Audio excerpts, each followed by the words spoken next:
There's a very significant phenomena that occurred in Chicago. It was evident, at least, in the spring through the autumn of 2016 in the Harold Washington Library downtown on the top floor. One of the areas on the top floor is dedicated as a museum to former Mayor Harold Washington. At the time I was there, the exhibits of his life featured two documents that were the last of the installation for the exhibit. The second to last one was alleged to be a memo or a draft of a memo that was supposed to be reflective of his executive priorities. The last item on the memo discussed the role of venture capital. Now, it's one of those things that if you're a bit curiously minded, you notice that the actual ink, the actual hue of the ink on what appears to be a typed memo, as in a typewriter, is darker than the rest of what is typed on that document. It could have just been an optical illusion, right? Just the reflection of the light. It looks like the same typewriter, but the ink is different. It's heavier. The document immediately after that is a letter, presumably a handwritten letter, that Harold Washington gave to somebody from the community whose last name was Gonzalez, discussing the support that the Washington administration had for Mexican Americans and immigrants, and how he hoped that the success of the African American community, as reflected in his administration, would be able to translate and assist Mexican Americans and immigrants with obtaining the same kind of justice and political representation that the African American community had through the Washington administration. Now, not so ironically, this appeared after a time frame during which I understand a mayor of a suburban area, an area that is incorporated in a manner that identifies the head of the administration as a town president, was disappeared in many ways, politically, practically. He happened to have the last name of Gonzalez. His term came considerably after this letter that was in the exhibit, presumably written by Harold Washington to an activist named Gonzalez. I mention that for two reasons that I think need to be considered today carefully. I have right here a copy of a report.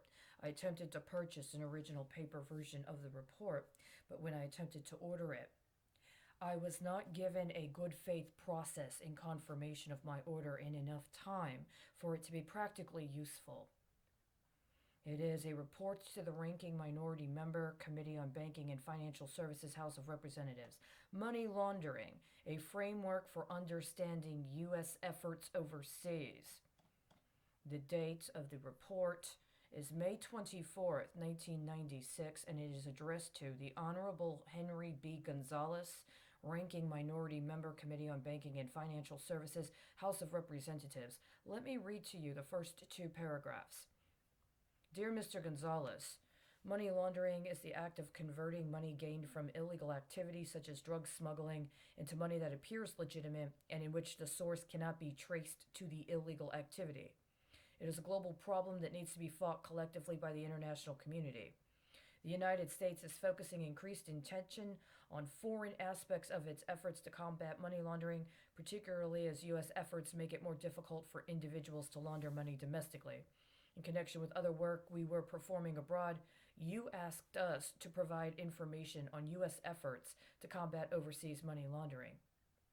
As agreed with you, this report provides a framework for understanding U.S. overseas efforts to combat international money laundering rather than an assessment of overall U.S. anti-money laundering activities. going to stop there. It's the first sentence of the second paragraph. At the time, this followed Representative Gonzalez's efforts on the Financial Services Committee that were connected to his work on a very important piece of financial regulation legislation that came following the S&L crisis.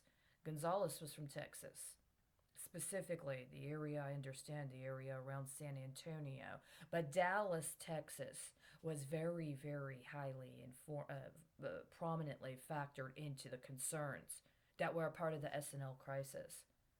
I mention this because right now we are in a serious situation where considerable attention is going to need to be paid to the implications of other legislative activities that occurred. I'm speaking specifically about the Justice Against Sponsors of Terrorism Act. Among many things that I understand JASTA does is JASTA gives a specific kind of consideration to acts of money laundering and financing of acts of terrorism that are foreign in origin. This is opposed to understanding a consideration of domestic-based impetus as well as financing regarding acts of terrorism both within the United States but also internationally. If we're in a situation where it can be proven that members of the American government have prioritized a focus on so-called foreign origin acts of terrorism in order to create scenarios of leveraging to provide some form of insurance against being prosecuted for aiding and abetting acts of domestic terrorism, then we've got a very significant problem that needs to be addressed.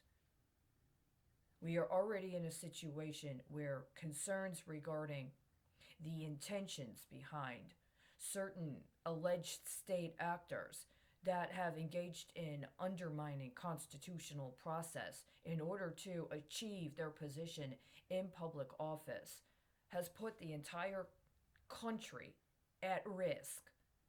And the level at risk it has been engaged in is a significant matter not only for our foreign concerns and also the implications of so much of what would otherwise be important for the United States in terms of its security, but also in terms of what has been going on domestically that has refused to provide us with what we would need to defend ourselves in the event that we were to be subjected to some form of foreign aggression, up to and including acts of war against us.